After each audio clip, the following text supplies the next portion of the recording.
Hello, thank you so much for watching. Elise makes a bunch of videos. Today I wanted to do just a quick talk about finances in business. I suppose it sort of could apply to your just regular personal finances if you don't have your own business. But that's mainly my focus for today. I've had over 5 years doing accounting administration in Canada mostly, and also my father is a chartered accountant, has pretty much been doing business finance stuff his whole life, and I've worked with him a little bit.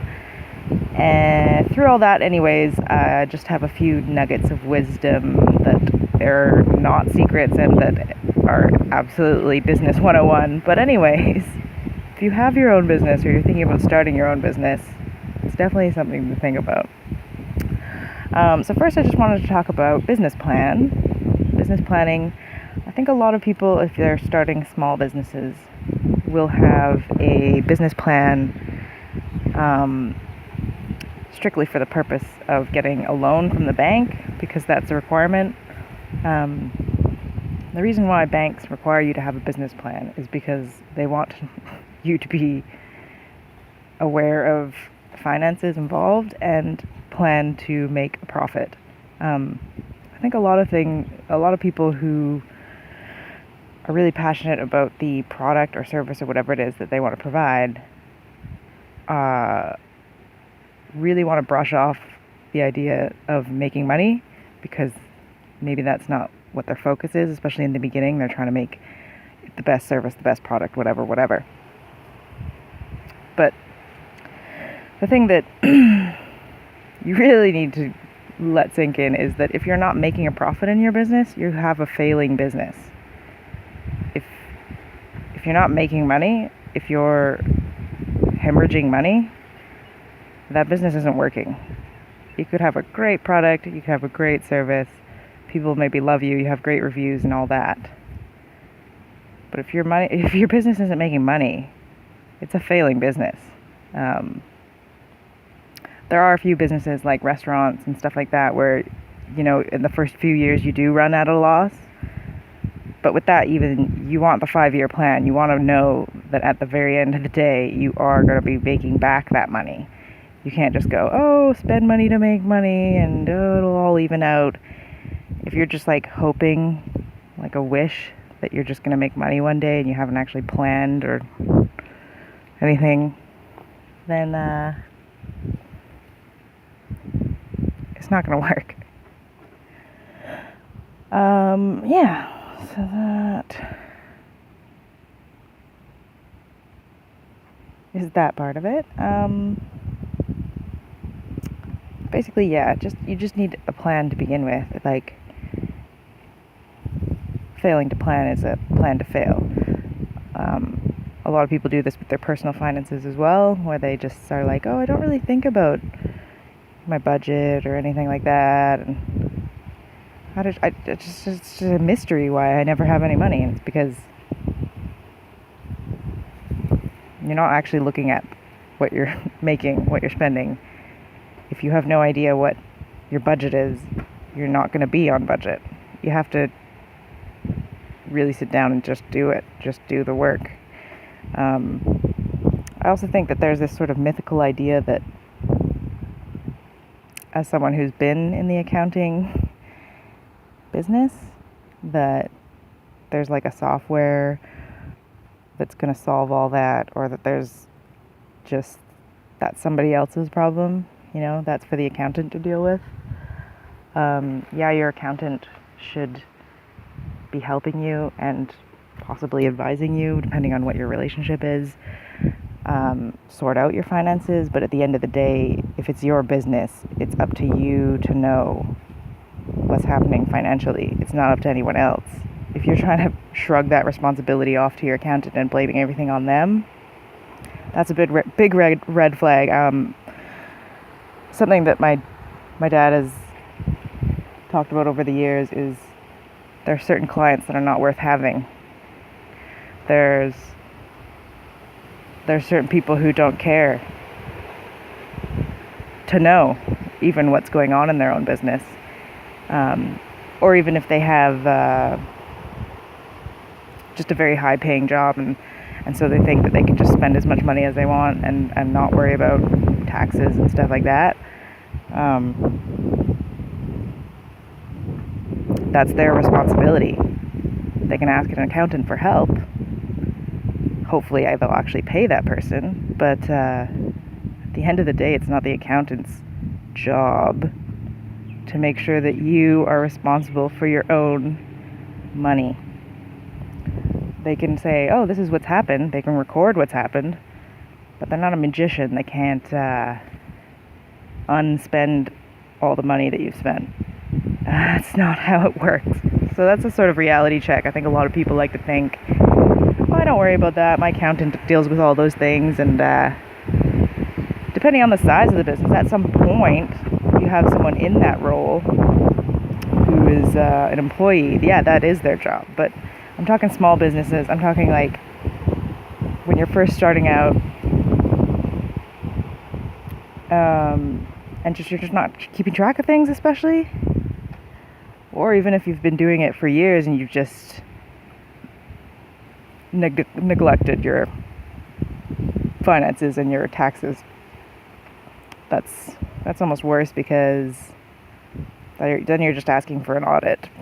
And that's why you need to have an audit, because when you look at your books, anyone who knows what it should look like and then sees what yours look like is going to say, well, something's not right here.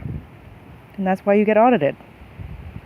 It's not because the accountant didn't do their job. It's because you run your business in a chaotic manner that does not make any sense financially.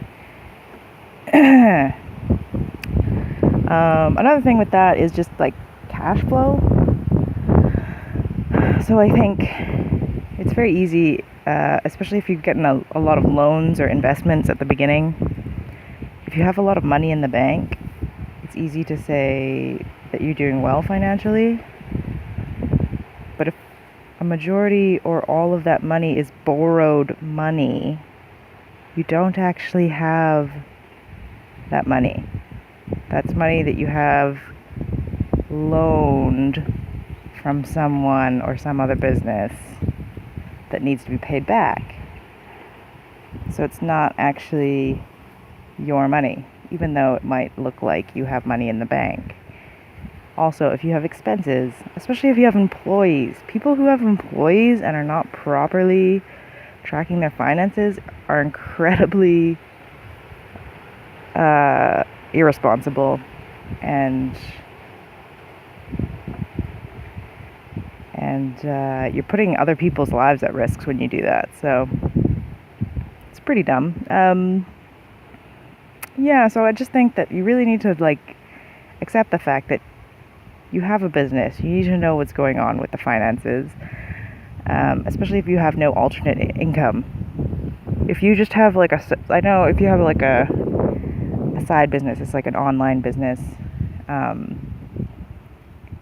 and maybe you don't really care if you're making any money because maybe your partner has an income, or you have another part-time job.